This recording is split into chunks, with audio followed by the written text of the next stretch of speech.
سجدہ سہو کے حوالے سے آپ نے اس کا طریقہ اور اس کی تعریف سماعت فرمائی. اب مسائل سماعت کرتے ہیں. فرماتے ہیں کہ اگر کسی نے تکبیر تحریمہ کہنے کے بعد ناف کے نیچے ہاتھ باندھنے کے بجائے چھوڑ دیا، پھر بعد میں یاد آیا اور ہاتھ باندھ دیے، تو سجدہ سہو واجب نہیں ہوگا. کیوں؟ اس لیے کہ یہ واجبات میں سے نہیں. واجبات چھوٹنے پر سجدہ سہو واجب ہوتا ہے اور ہاتھ باندھنا یہ سنت ہے، اس لیے سجدہ سہو واجب نہیں ہوگا.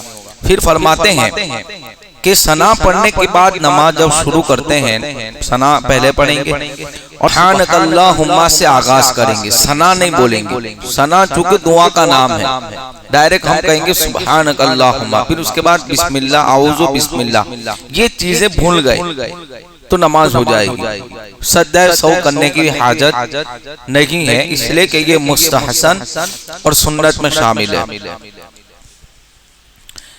فرماتے ہیں نماز میں قرآن پاک کی تلاوت کے اندر کس طرح سجدہ سہو ہوتا ہے اس کو سماعت کریں. الحمد کی سورت پوری پڑھنا یہ واجب ہے، اور سورہ فاتحہ کا ایک ایک لفظ پڑھنا یہ کیا ہے؟ واجب ہے. اگر ایک لفظ بھی آپ کا چھوٹ گیا بھول سے تو کیا ہوگا؟ سجدہ سہو کرنا واجب ہوگا. مکمل سورہ فاتحہ پڑھنا یہ کیا ہے؟ واجب ہے. فرماتے ہیں کہ سورہ فاتحہ کے بعد سورت ملانا یہ بھی واجب ہے. فرض نماز کی پہلی 2 رکعتوں میں، سنت وتر نفل کی 4 رکعتوں میں. 2 پڑھتے تو 2 اور 4 پڑھتے تو 4. یعنی فرض نماز کی جو پہلی 2 رکعتیں اس میں سورہ فاتحہ کے بعد سورت ملانا واجب ہے. اور وتر سنت موقدہ، نفل غیر موقدہ 4 رکعت والی نماز ہم پڑھتے ہیں، تو ان 4 رکعت میں سورہ فاتحہ کے بعد سورت ملانا کیا ہے؟ واجب ہے. بہت سے لوگ ایسے ہیں کہ جنہیں یہ مسئلہ نہیں پتا اور وہ 2 رکعت ہی میں ملاتے، تیسری چوتھی میں نہیں ملاتے. فرض نماز کے علاوہ کی بات کر رہا ہوں، جتنی بھی نماز ہیں. سورہ فاتحہ کے بعد 4 رکعت میں سورہ ملانا یہ واجب ہے. اگر کسی نے ترک جان بوجھ کر کیا تو دوبارہ نماز پڑھنا واجب ہے، اور بھول سے ترک کر دیا تو سجدہ سہو کرنا واجب ہے. اس لیے فرض کے علاوہ 4 رکعتوں میں نفل سنت وتر کی سورہ فاتحہ یعنی الحمد کی سورت کے بعد سورت ملانا یہ واجب ہے. اسی طرح فرض کی پہلی 2 رکعتوں میں، تیسری چوتھی رکعت میں سورہ فاتحہ پڑھ کے آپ رکوع کر سکتے ہیں. اور اگر کسی نے فرض نماز کی تیسری اور چوتھی رکعت میں سورت فاتحہ کے بعد سورت ملا لی تو بھی نماز ہو جائے گی. سجدہ سہو نہیں، بلکہ افضل ہے. کیا ہے؟ افضل ہے. وہ تو فرض ہے، لمبی نماز ہو جائے گی، لوگوں پہ گرا ہوتا ہے، اس لیے 2 ہی میں ہے حکم. باقی تیسری چوتھی رکعت جو فرض نماز ہم تنہا پڑھتے ہیں اس میں اگر کوئی پڑھتا بھی ہے تو بھی نماز ہو جائے گی، لیکن واجب نہیں ہے. وہاں سورت ملانا واجب نہیں ہے. پھر فرماتے ہیں کہ فرض کی تیسری یا چوتھی رکعت میں الحمدو پڑھنا بھول گیا تو سجدہ سہو نہیں، جیسا میں نے ابھی بتایا. الحمدو کے بعد سورہ پڑھی اور دوبارہ الحمدو پڑھی تو اس صورت میں سجدہ سہو واجب نہیں ہے. یعنی اگر کسی نے ایسا تو نہیں ہوتا، لیکن انہوں نے مسئلہ بیان کیا کہ سورہ الحمدو پڑھی اس کے بعد دوبارہ الحمدو پڑھی تو اس الحمدو کے بعد سورت پڑھی اور اس کے بعد الحمدو پڑھی تو سجدہ سہو واجب نہیں ہے. لیکن ہاں اگر کسی نے الحمدو کی سورت پڑھی مکمل پھر دوبارہ الحمدو پڑھی اور آدھی سے زیادہ پڑھ لی دوبارہ تو سجدہ سہو واجب ہے.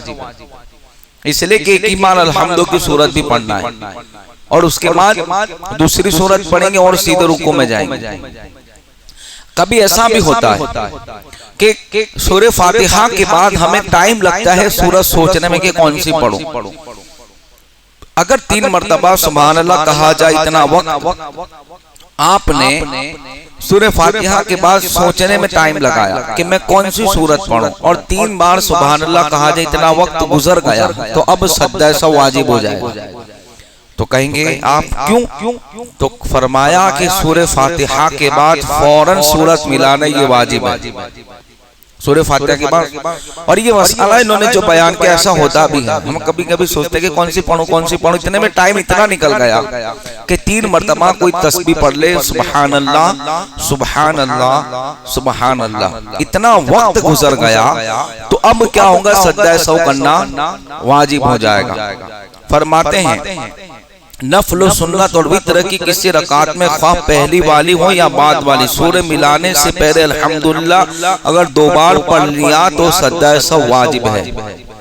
میں نے اس سے پہلے بھی بتایا یعنی سورہ فاتحہ کو ایک ہی بار پڑھنا ہے. دوبارہ اگر کسی نے سورہ فاتحہ کو پڑھ لیا تو کیا ہوگا سجدہ سہو واجب ہو جائے گا. اور یہ نماز وتر نفل و سنت اس کی تو 4 رکعت میں وہی حکم ہے کہ سورہ فاتحہ بھی پڑھیں اور سورت بھی ملائیں. اس لیے انہوں نے یہ مسئلہ بیان کیا کہ اگر نفل سنت اور وتر کی کسی رکعت میں خواہ پہلی والی ہو یا بعد والی سورہ ملانے سے پہلے الحمدللہ اگر دوبارہ پڑھ لیا تو سجدہ سہو واجب ہے. کیوں؟ اس لیے کہ الحمدو کے بعد سورت ملانا واجب ہے. سمجھ میں آیا؟ الحمدو کے بعد کیا ملانا واجب ہے؟ سورت. اور ہم نے کیا پڑھا؟ سورہ فاتحہ دوبارہ پڑھ لی تو اب کیا ہوگا سجدہ سہو واجب ہوگا. کسی نے الحمدو سے پہلے سورہ پڑھ لی پھر اس کے بعد الحمدو پڑھی تو اس پر بھی سجدہ سہو واجب ہے. یعنی آپ نے قول باندھا نماز شروع کی اور پہلے ہی کوئی سورت پڑھ لی علم ترى کی پڑھ لی انا اعطیناک کی پڑھ لی یا قل هو اللہ شریف پڑھ لی کچھ بھی پڑھ لیا پھر یاد آیا کہ یار میری تو الحمدو کی سورت ابھی باقی ہے تو اب فرماتے ہیں سجدہ سہو واجب ہو جائے گا. کیا ہو جائے گا؟ سجدہ سہو واجب ہوگا. دوبارہ سنیں کسی نے الحمدللہ سے پہلے سورہ پڑھی یعنی کوئی بھی سورہ پھر اس کے بعد الحمدللہ پڑھی تو اس پر سجدہ سہو کیا ہو جائے گا؟ واجب ہو جائے گا. سجدہ سہو کیا ہو جائے گا؟ واجب ہو جائے گا. اس لیے کہ سب سے پہلے الحمدللہ پڑھنی ہے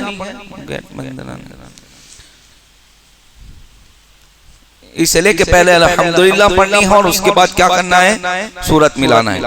فرض کی پہلی یا دوسری رکعت میں نفل سنت وتر کی کسی رکعت میں الحمدللہ پڑھنا بھول گیا اور سورت شروع کر دی ایک چھوٹی آیت کی مقدار پڑھ لیا اب یاد آیا تو اس کو چھوڑ دیں الحمدللہ پڑھ کر سورہ ملائے سجدہ سہو کی بھی ضرورت نہیں ہے نماز ہو جائے گی.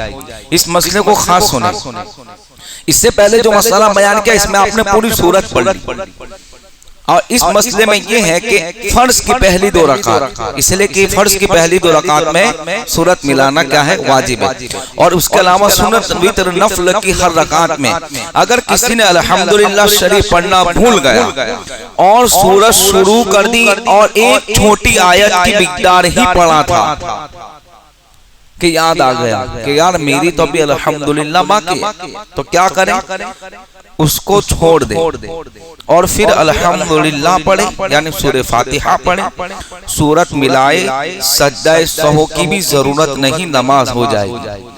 اب یہاں جو انہوں نے کہا ایک مطلب اب سمجھانے کے لیے آپ نے نماز شروع کی اعوذ باللہ پڑھا بسم اللہ پڑھا اور علم ترى کیف فعل اب اتنا پہنچے ہی تھے کہ یاد آیا قل هو اللہ پڑھ ہی رہے تھے کہ یاد آیا انا اعطینا اتنا پڑھ ہی رہے تھے کہ یاد آیا تو اب کیا کریں؟ چھوڑ دیں چونکہ ابھی ہماری سورہ فاتحہ تو باقی اور وہ پڑھنا کیا ہے؟ واجب ہے. پھر یاد آیا تو اب کیا کریں؟ سورہ فاتحہ شروع کریں پھر سورت ملائے. اس صورت میں یعنی اس کنڈیشن میں سجدہ سہو کی ضرورت اس لیے کہ آپ نے ابھی تو ایک آیت بھی نہیں پڑھی. اگر آپ 2-3 آیتوں کے اوپر پہنچ گئے دو تین یعنی ایک چھوٹی آیت کی مقدار پڑھ لیا، یعنی ایک ہی آیت جو حکم ہے ایک چھوٹی آیت کا، جو 3 آیت کہا گیا ہے نا کہ الحمد کے بعد 3 آیت یا بڑی کوئی آیت یہ پڑھنا واجب ہے۔ تو ابھی آپ نے ایک ہی آیت کا حصہ ٹکڑا پڑھا تھا کہ یاد آیا، اور الحمدللہ ابھی باقی ہے یاد آیا، تو اب کیا کریں؟ سورہ فاتحہ پڑھیں اور سورت ملا کے نماز مکمل کریں، سجدہ سہو کی ضرورت نہیں ہے۔ اگر آپ نے سورت پڑھ لی، 3-4 آیتیں پڑھ لی، پھر یاد آیا، تو پھر اب کیا ہوگا؟ سجدہ سہو واجب ہوگا۔ آخری بات، اگر پوری سورہ پڑھ لینے کے بعد یاد آیا، رکوع میں یا رکوع سے اٹھنے کے بعد یاد آیا، الحمدللہ پڑھنا بھول گیا، تو الحمدللہ پڑھے، پھر دوبارہ رکوع کرے، بعد میں سجدہ سہو کرے۔ اگر دوبارہ رکوع نہیں کیا تو نماز فاسد ہو جائے گی، نماز کو دوبارہ پڑھنا واجب ہے۔ اب آخری بات، قرأت کے معاملے میں ایک مسئلہ الگ ہے۔ اگر کسی کی سورہ فاتحہ رہ گئی، رکوع میں یاد آیا، تو حکم میں واپس آئے۔ کیا ہے؟ واپس آئے، جب تک سجدہ نہیں کرتا، سمجھے، اس وقت تک اس کو وہاں پڑھنے کی اجازت ہے۔ پھر کیا کرے؟ قرأت کرنے کے بعد پھر دوبارہ رکوع کرے۔ اب دوبارہ رکوع کرنا پڑے گا۔ اگر کسی نے سوچا کہ پہلے کیا تھا اب نہیں کرتا تو نماز فاسد ہو جائے گی۔ پھر کیا کرے؟ آخر میں سجدہ سہو کرے، نماز ہو جائے۔ رکوع قرآن پاک پڑھنے کی اجازت اس وقت تک اگر بھول گئے کہ سجدہ نہیں کیا، رکوع سے کھڑے ہو یاد ہے، پھر ہاتھ باندھے تلاوت شروع کر دے۔ پھر کیا کرے؟ رکوع میں جائے، پھر الحمدللہ، پھر سورت ملائے، اور پھر اس کے بعد کیا کرے؟ آخر میں سجدہ سہو کر دے، نماز ہو جائے۔ تو یہ سجدہ سہو کے ابھی تو تحریمہ اور ہم قرأت تک ہی پہنچے ہیں، تو یہ یاد رکھے گا، یہ مسائل بہت کام آئیں گی، اس سے ہماری نماز میں انشاءاللہ درست ہوگی۔ اب آنے والا جو اجتماع ہوگا انشاءاللہ وہ کالو کی مسجد بھاگلیواڑ میں ہوگا، اور انشاءاللہ وہاں قربانی کے مسائل بیان کیے جائیں گے، اس لیے کہ قربانی کے بھی ایام قریب ہیں، وہاں 2 اجتماع ہوں گے، آپ لوگ ضرور شرکت فرمائیں۔ اب آئیے قرآن پاک کی تفسیر سماعت کرتے ہیں۔ السلام علیکم۔